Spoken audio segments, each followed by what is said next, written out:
What would you think if I told you that the silence of men, often mistaken for strength or indifference, can sometimes be a scream in disguise, a profound echo of profound loneliness?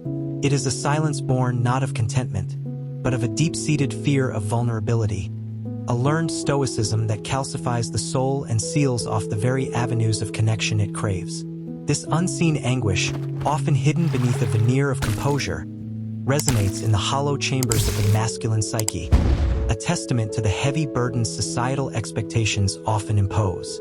The man who appears outwardly resolute may, in his inner world, be wrestling with a solitude so pervasive it feels like an existential chill. Across the vast, windswept plains where the sky met the earth in an endless horizon, lived Elias, a man carved from the very stone of the mountains he called home. His hands, gnarled and strong, told tales of seasons spent battling the elements, of wrestling timber into submission, and of taming wild rivers. Elias was a man of few words, his conversations often punctuated by the rustle of leaves or the distant cry of a hawk. The villagers respected him, admired his resilience, and often sought his counsel on practical matters. Yet none truly knew the silent canyons of his heart. His solitude was a cloak he wore effortlessly, a second skin that kept the world at bay. He had built his cabin with his own hands, each log a testament to his independence, each nail driven with a fierce, solitary resolve. The closest living thing to him was an old, loyal hound named Kale, whose quiet presence was often the only comfort Elias allowed himself. One particularly harsh winter, a blizzard unlike any in memory descended upon the mountains, trapping Elias in his remote cabin. The snow piled high, burying the world in a pristine, impenetrable blanket of white. Days bled into weeks. The rhythmic chopping of firewood, usually a soothing cadence, became a frantic necessity as his reserves dwindled. Kale, usually so robust, began to show the strain, his ribs becoming more pronounced beneath his thick fur. Elias, ever the pragmatist, found his usual self-sufficiency tested. He would sit by the sputtering fire, the silence in the cabin growing heavier with each passing hour, mirroring the vast, oppressive quiet outside. He had always prided himself on needing no one, on being a self-contained universe. But as the fire flickered low and Kale shivered beside him, a nascent dread, a gnawing unease, began to chip away at his carefully constructed facade. One evening, as the last embers died, plunging the cabin into near darkness, Elias felt a cold unlike any winter chill. It was the cold of profound isolation, a realization that in his fierce independence, he had built walls so high they now imprisoned him. He remembered fleeting moments of connection, a shared laugh with a fellow logger years ago, a kind word from a passing traveler, moments he had dismissed as insignificant, small ripples in the grand ocean of his self-reliance. Now, those ripples felt like distant beacons, unreachable and fading. He saw his younger self, a boy eager to prove his strength, to shoulder every burden alone, to never admit a weakness. This boy had grown into the man he was now, a man strong but brittle, capable but desperately alone. The stoicism he had embraced as a virtue had become a cage, and the silence he had cultivated was no longer a sanctuary, but a tomb. A strange dream visited him that night. He stood at the edge of a vast, dark forest, shrouded in mist. A faint light beckoned from within, but as he tried to step forward, invisible tendrils, cold and sharp, wrapped around his ankles, pulling him back. He struggled, but the more he fought, the tighter they became. A voice, ancient and resonant, whispered from the mist, "You cannot enter the light until you acknowledge the shadows you carry." He awoke with a gasp, the dream lingering like a scent in the cold morning air. Kale whimpered beside him, nudging his hand. Elias looked at the dog, truly looked at him, and for the first time in what felt like an eternity, he felt a surge of something other than self-reliance. A fierce, protective love. The silent bond with Kale was a fragile thread, but it was a thread nonetheless. The next day, driven by an instinct he couldn't name, Elias ventured out into the snow, deeper than he had gone before. He moved with purpose, fueled by a new, almost desperate energy. He wasn't looking for game. He was looking for something else, something intangible. He stumbled upon an old, gnarled oak, half buried in snow, its branches reaching like skeletal arms towards the pale sky. Chiseled into its trunk, almost obscured by ice, was a crude symbol, a swirling spiral. It was a marker he hadn't seen in decades, left by the ancient people of the mountains, a symbol of journey and introspection. As he brushed the snow away, his fingers traced the lines and a memory surfaced. His grandfather, a quiet man like him, but with a warmth that radiated outwards, had once told him stories of this tree, of it being a place where burdens were shed and truths revealed. Standing there, in the biting cold, with the snow falling softly around him, Elias felt a dam break. The tears came, slow at first, then a torrent, thawing the frozen landscape of his heart. He wept for the boy who had learned to suppress his cries, for the man who had walled himself off from the warmth of human connection, for the silent screams that had echoed in his soul for so long. He wept for Kale, for the fear of losing the one living creature he truly allowed himself to care for. It was a release, a primal scream of grief and longing that was finally heard, not by others, but by himself. In that moment of profound vulnerability, he recognized the true face of his loneliness, not as a badge of honor, but as a wound, a self-inflicted scar. Elias, the stoic woodsman, embodies the archetypal Puer Aeternus or eternal youth in its shadow aspect, coupled with elements of the hermit archetype, but without its spiritual wisdom. He is a man who has resisted the full integration of his anima, the feminine principle within him that facilitates connection, emotional expression, and relationship.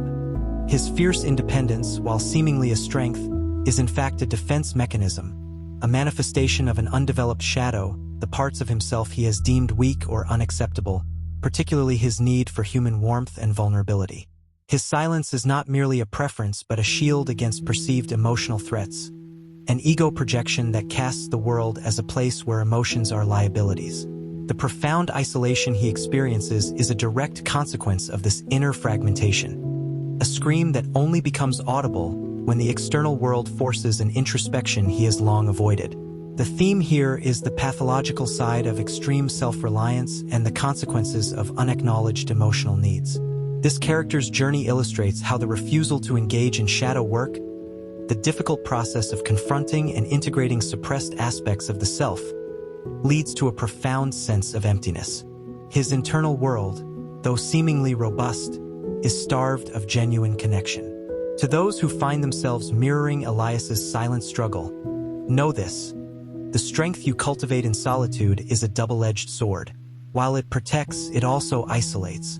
Your silence, though it may feel like a fortress, can become a prison. Do not mistake the absence of outward complaint for the absence of inner pain. The journey of individuation, as Jung described it, is not about becoming a perfectly self-sufficient island, but about integrating all aspects of yourself, including your vulnerabilities, your longing for connection, and your hidden sorrows. Embrace the discomfort of leaning into your need for others. Seek out genuine connection, even if it feels terrifying. Remember the wisdom of the Stoics, not as a call to emotional suppression, but as a framework for managing what you can control and accepting what you cannot, including the very human need for companionship. Your true strength lies not in the walls you build, but in the courage to dismantle them, one brick of vulnerability at a time. For it is in the dismantling that you begin to hear the true song of your soul, a song that yearns for harmony with others, not just the solitary hum of independence. Type continue to receive the next section. Continue, Part 2. Have you ever considered that the relentless pursuit of achievement, often seen as the epitome of masculine strength, can mask a profound and unaddressed wound, the insatiable hunger for validation? This hunger, born in the quiet moments of unacknowledged pain, drives men to scale peaks, conquer markets, and master skills, not for the inherent joy of the endeavor, but for the elusive nod of approval, the external affirmation that might finally quiet the gnawing self-doubt within. It is a lonely race, where every victory feels fleeting, and every pause reveals the echoing void of a self-worth tied to external metrics. In the bustling heart of a sprawling metropolis, Amidst towering glass structures that pierced the clouds like aspirations made tangible, lived Arthur. He was a titan in the world of finance, a man whose name was synonymous with success. His life was a meticulously curated tapestry of power lunches, high-stakes deals, and philanthropic galas. His apartment, a minimalist masterpiece overlooking the city, was filled with rare art and design, each piece a testament to his refined taste and abundant wealth. Yet, beneath the polished veneer of his impeccable suits and confident stride, lay a restless current of anxiety. Arthur was a master of his domain, but a stranger in his own soul. His days were a blur of frenetic activity. Emails piled up, phone calls demanded immediate attention, and decisions, each with monumental consequences, had to be made with unwavering certainty. He thrived on the pressure, or so he told himself.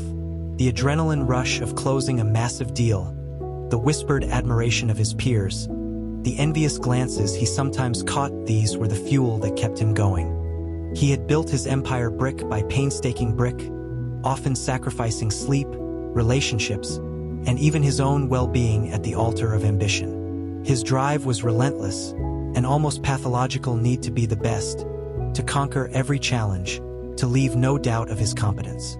Yet, in the quiet solitude of his opulent apartment, usually late at night, a different reality would seep in. The city lights, once a vibrant tapestry of possibility, would transform into a distant, mocking glitter. The silence, so rare in his waking hours, became a heavy shroud, amplifying the whispers of his deepest fears. He would often find himself staring out at the urban sprawl, a crystal glass of amber liquid clutched in his hand, a hollow ache settling deep in his chest. Had he truly achieved anything for himself, or was it all for an invisible jury, a phantom audience whose applause he desperately sought? The origins of this relentless drive were buried deep beneath layers of impressive achievements and societal accolades. As a boy, Arthur had always felt overlooked, overshadowed by an elder brother who excelled effortlessly in everything, and by a father whose approval was as rare and coveted as a precious gem. His father, a man of stern principles and few praises, had inadvertently instilled in Arthur the belief that his worth was directly proportional to his accomplishments. Every good grade, every sporting victory, every small triumph was met with a perfunctory nod, a fleeting moment of recognition before the bar was raised higher. The message, though unspoken, was clear. You are only as good as your last achievement. This childhood wound festered, growing into an insatiable void that no amount of external success could fill. He was engaged in an endless quest for external validation, projecting his own unacknowledged sense of inadequacy onto the world, constantly striving to prove himself worthy. He had become a master of his ego projection, believing that if he could just achieve more, he would finally feel enough. One particularly significant deal, years in the making, hung precariously in the balance. Arthur had poured every ounce of his energy, intellect, and considerable influence into it. The stakes were immense, the potential reward staggering. He worked tirelessly, sleeping barely an hour or two a night, fueled by caffeine and a desperate hope that this would be the one, the achievement that would finally silence the clamoring doubts, the one that would earn him the ultimate, unequivocal validation he craved. The tension was palpable, a suffocating presence that followed him everywhere. On the day of the final negotiations, Arthur walked into the boardroom, his face a mask of impenetrable confidence. The hours that followed were a grueling dance of wits and wills. He was brilliant, incisive, and utterly dominant. By late afternoon, the deal was done. A roar of approval erupted from his team, handshakes were exchanged, and champagne bottles popped. Arthur smiled, a practiced, almost detached smile, accepting the congratulations. But even as the cheers rang in his ears, a familiar emptiness began to creep in. The elation, usually so powerful, felt muted, fleeting. He had conquered, but the internal void remained. Later that night, back in his silent apartment, the hollowness was almost unbearable. He picked up his phone, scrolling through contacts, a desperate urge to share his triumph, to hear the words of praise that would finally make it real, truly feel like a success. But whom to call? His family, distant and emotionally reserved, wouldn't understand. His colleagues would offer congratulations, but he knew it was superficial, tied to the professional success rather than a genuine connection. There was no one who could truly see him beyond his achievements, no one to whom he could confess the persistent, nagging feeling of inadequacy that even this monumental victory couldn't quell. He was a king on a lonely throne, surrounded by the spoils of war but starved of true inner peace. The pursuit of external validation, so long his guiding star, had led him to a desolate landscape within. He realized then, with a crushing weight, that he had become a prisoner of his own success, forever chasing a phantom sense of worth that resided not in the world, but in his own unhealed past. Arthur represents the archetype of the warrior or king in its shadow aspect, driven by an unintegrated shadow that manifests as an insatiable need for external validation.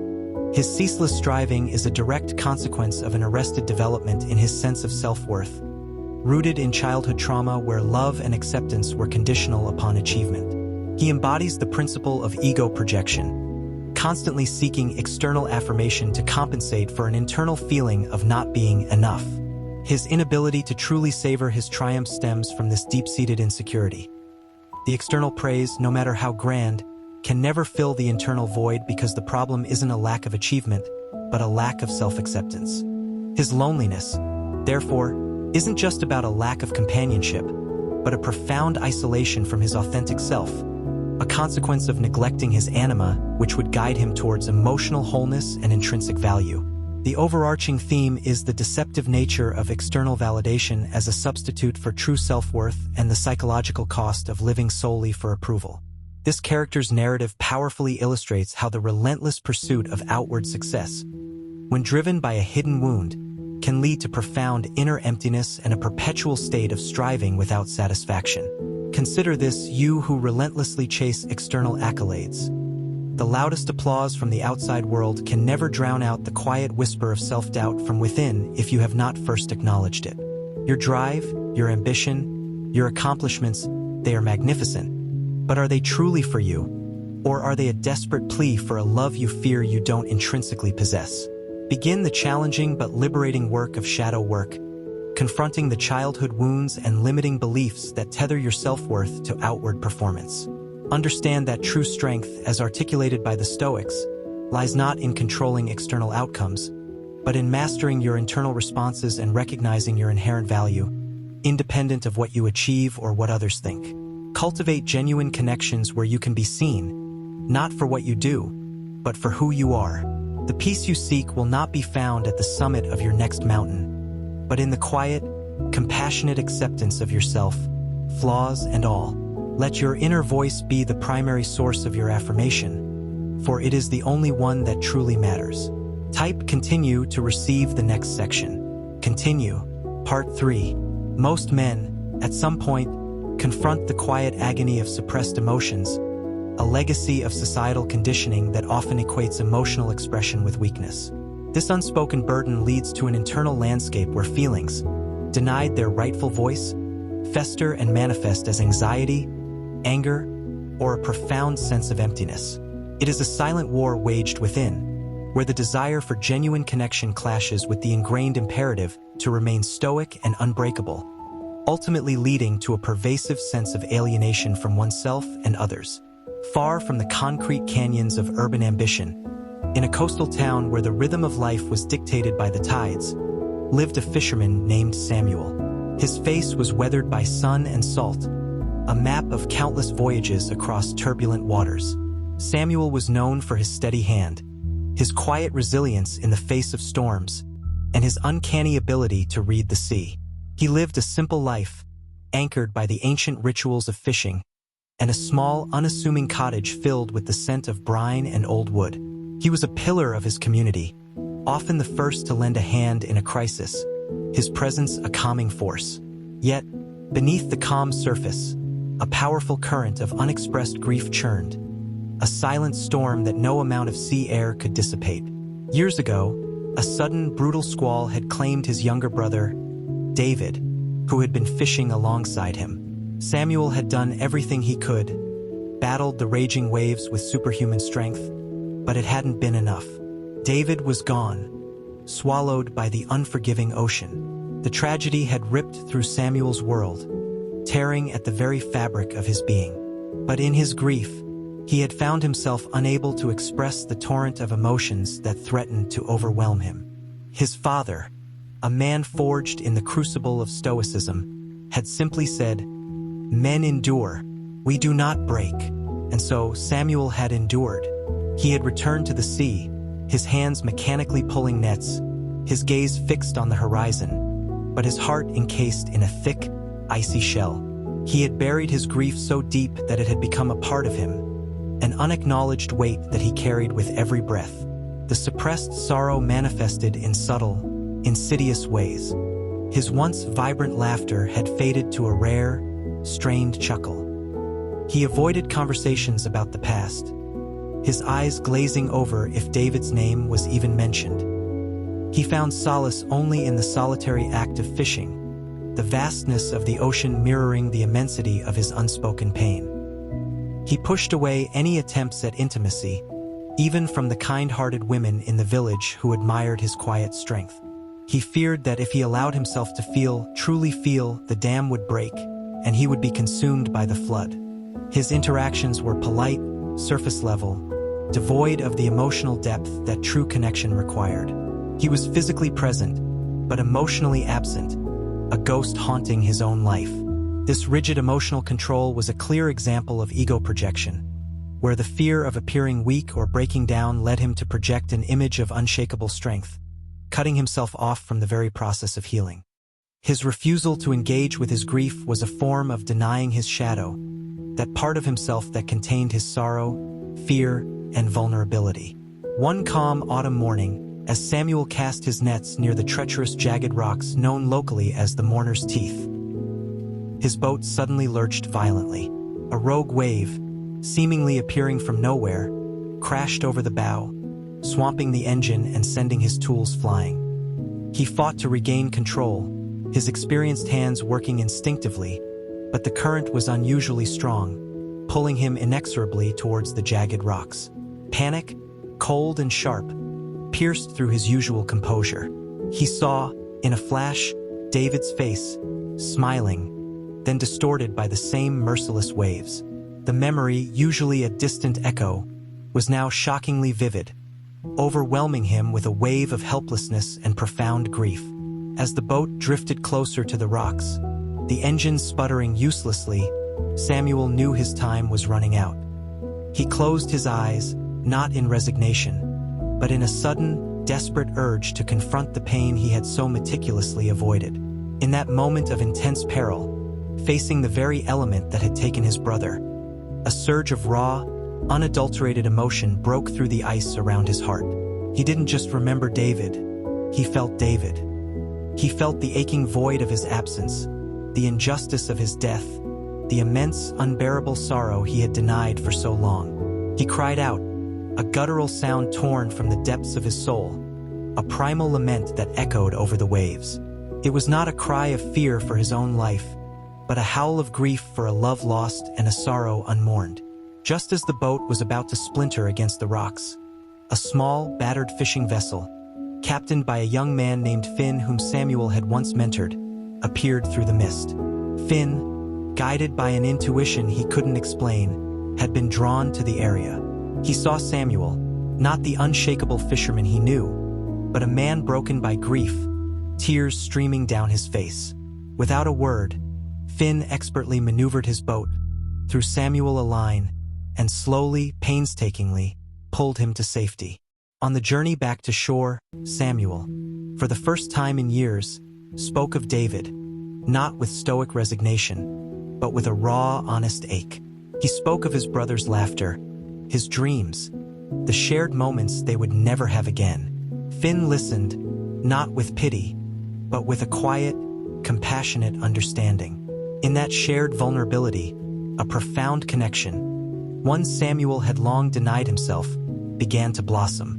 The storm, both external and internal, had broken him open, allowing the healing waters of genuine emotion to flow. Samuel embodies the archetype of the wounded healer or the suffering servant, paradoxically, because his refusal to heal himself prevents him from fully embracing that role. His story is a poignant exploration of the Puer Aeternus in a different guise, not eternal youthfulness, but an emotional stasis, an inability to mature beyond the trauma of loss. His suppressed grief represents an unintegrated shadow, the denied emotional pain that actively sabotages his capacity for genuine connection and self-actualization. His steadfast adherence to the patriarchal expectation of emotional suppression, stoicism misapplied, has led to a profound internal fragmentation, where his anima, the bridge to his emotional depth and relational capacity, is effectively cut off.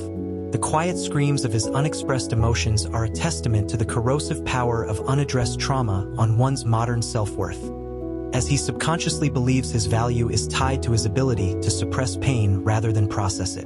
The central theme here is the perilous cost of emotional suppression and the necessity of confronting grief for true healing and connection. Samuel's journey powerfully illustrates that true strength lies not in the absence of feeling, but in the courage to feel deeply and authentically. To you, who may be carrying the unspoken burdens of grief and unexpressed emotions, your silence, though it may feel like a protective shell, is slowly suffocating the very essence of who you are. Do not mistake stoicism for strength when it is merely a refusal to engage with the messy, vital process of being human. The tears you hold back are not a sign of weakness, but a testament to the depth of your capacity to love and feel. Embrace shadow work by allowing yourself to confront the emotional wounds you have so diligently buried. Understand that genuine individuation involves integrating your pain, not isolating it. Draw inspiration from the true tenets of Stoicism, which emphasize control over one's internal reactions, not the denial of them. Allow yourself to be vulnerable with trusted others, for it is in shared vulnerability that the deepest connections are forged and the most profound healing begins. Let go of the need for external validation that comes from appearing unbreakable. The true release, the ultimate freedom, comes when you finally allow your silent scream to be heard, not by the world, but by yourself, liberating your spirit and reconnecting you to the vibrant current of life. This is the path to healing pain and reclaiming your inherent self-worth. Like, comment, and subscribe to the channel, and share this video with others to spread positive values in life. The end. Thank you for listening.